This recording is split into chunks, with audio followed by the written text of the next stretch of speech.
Diferente de todos nós, Deus tem uma forma de avaliação que é sempre perfeita. Nós olhamos o exterior, Deus olha para o coração.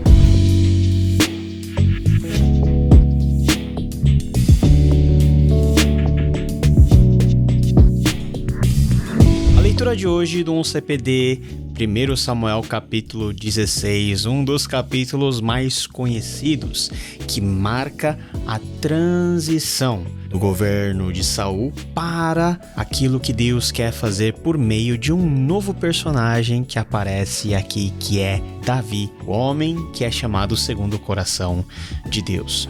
Nós vemos no início do capítulo que Samuel, o profeta de Deus, está muito preocupado com Saul. Ele perde o sono, ele está lá pensando sobre as coisas que Saul tem feito, desagradando a vontade do Senhor, e Deus aparece a Samuel e diz: até quando você vai se entristecer por causa de Saul? Eu o rejeitei como rei de Israel.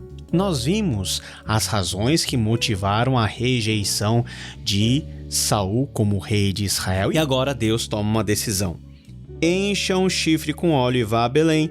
Eu enviarei a Jessé e escolhi um de seus filhos para fazê-lo rei. Missão perigosíssima, porque dependendo da forma como você enxergasse essa missão de Samuel poderia ser um traidor, e todos aqueles que de alguma maneira coadunassem com Samuel também seriam considerados traidores de Saul. Samuel vai para Belém. Os belemitas ficam assustados com a presença de Samuel em um povoado relativamente simples, sem expressão. Samuel propõe um sacrifício e propõe também que as pessoas se consagrem e participem desse ato sacrificial. E assim, ele convida Jessé e os filhos dele para esse momento. É lógico que Deus havia direcionado o profeta a fazer dessa maneira. E olha só o que diz no versículo 6. Quando chegaram, Samuel viu Eliabe, o filho mais velho de Jessé, e pensou: com certeza é este que o Senhor quer ungir.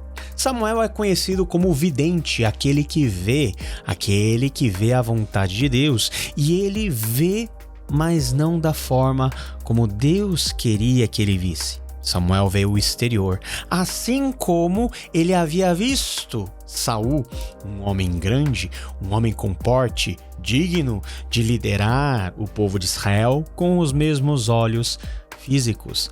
Samuel olha para Eliabe e diz: com certeza é este que o Senhor quer ungir. Quantas vezes nós mesmos, olhando para a situação com os nossos olhos carnais, não imaginamos que aquilo que nós sentimos é de fato aquilo que Deus também sente? Ou falando de outra forma, quantas vezes nós não confundimos a vontade de Deus com aquilo que nós planejamos ou aquilo que nós consideramos como algo certo e agradável ao nosso olhar? Deus, contudo, ele diz assim para Samuel: não considere sua aparência nem sua altura, pois eu o rejeitei.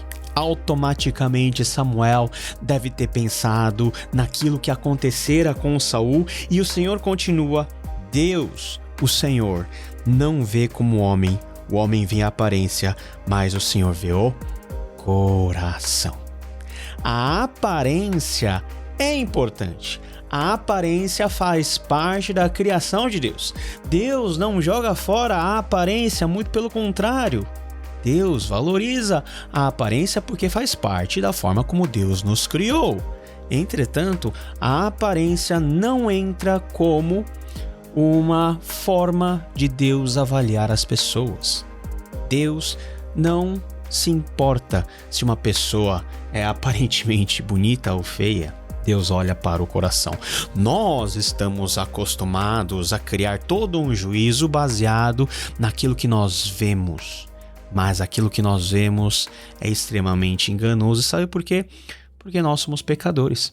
Nós não temos um juízo perfeito. Nós não temos a capacidade de, com os nossos olhos físicos, ver o coração, ver a intenção das pessoas. E filho após filho de Jessé, todos eles vão passando na frente de Samuel e Deus não confirma nenhum deles. Samuel fica preocupado. Olha, são todos os filhos que você tem? E Jessé diz, ainda tem o caçula, mas ele está cuidando das ovelhas.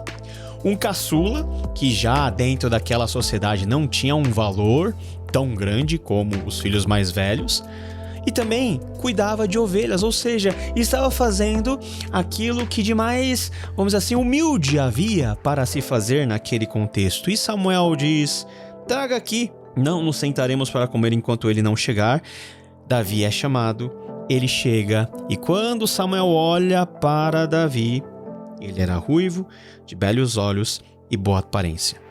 Mas para além da aparência, o Senhor diz a Samuel, é este, levante e unja-o. Davi tinha uma aparência ok, boa, mas ele não era nem o primeiro nem o segundo filho, ele era o caçula, ele estava cuidando de ovelhas, veio já com aquele odor de ovelhas impregnado. Samuel vê aquele garoto, aquele menino, e é justamente este que Deus escolhe para ser o novo rei de Israel. Deus, ele não está interessado nos nossos estereótipos ou nas nossas avaliações. Deus, muitas vezes, surpreende. Por quê? Porque olha para o coração. O coração surpreende. O coração é para onde Deus está olhando. Deus está olhando para o seu coração também hoje. Ele vê as suas intenções, as suas motivações. E não importa o quanto você mascare o seu coração com a sua aparência física, aquilo que você transpassa a ser exteriormente a outras pessoas, Deus olha para o seu coração. Davi é ungido naquele momento. E o que acontece? O Espírito do Senhor apoderou-se de Davi. Entra aqui um segundo elemento muito importante em como Deus avalia as pessoas, em como Deus olha para as pessoas, primeiro olhando para o coração, mas depois capacitando essas pessoas com a presença do seu Espírito. Saul também fora capacitado, e nós vemos vários exemplos na época dos juízes do Espírito Santo capacitando pessoas pontualmente para que eles possam ser instrumentos da graça de Deus para salvar, libertar o povo de Israel. Davi é capacitado, e isso vem como a marca de confirmação de que ele é o ungido, o escolhido para ser o novo rei de Israel. E nós vemos também que a partir do versículo 14, o Espírito do Senhor retirou-se de Saul, e um espírito maligno vindo da parte do Senhor o atormentava. Essa é a transição que na verdade Deus já estava colocando em execução. O governo de Saul estava passando, o Espírito do Senhor havia se retirado de Saul, e espíritos atormentadores, espíritos malignos estavam vindo e oprimindo aquele homem que já estava separado, já estava apartado daquilo que Deus tinha como propósito. Em compensação, nós vemos um garoto, Davi, aquele que os oficiais de Saul vão dizer, filho de Jessé, de Belém, que sabe tocar harpa, é um guerreiro valente, sabe falar bem, tem boa aparência, mas a característica mais importante de Davi era que o Senhor estava com ele. Era por causa disso que Davi foi chamado para acalmar Saul de seus acessos, né, de opressão, aquela situação onde ele estava sendo incomodado pelos espíritos malignos. Só a música tirada pela harpa de Davi conseguia acalmar aquele homem. Isso por quê? Porque o Senhor estava com ele. Davi, olha só como a história ela é irônica. O próximo rei de Israel, que Saul não sabia que ia ser Davi, é colocado por Deus dentro da corte do primeiro rei de Israel para acalmar Saul dos espíritos malignos. E isso acaba sendo também a grande oportunidade que Deus dá na mão de Davi para que ele possa amadurecer como finalmente o próximo rei de Israel. Em Davi, nós vemos um exemplo daquilo que Jesus é na sua plenitude. Jesus é o ungido, o escolhido, aquele que tem o poder definitivo sobre as forças do mal. Aquilo que Davi fez como um homem cheio do Espírito Santo, Jesus completou de forma absoluta, vencendo as forças malignas e se estabelecendo como verdadeiro rei de todas as coisas. Deus, Ele olha para o nosso interior, para o nosso coração.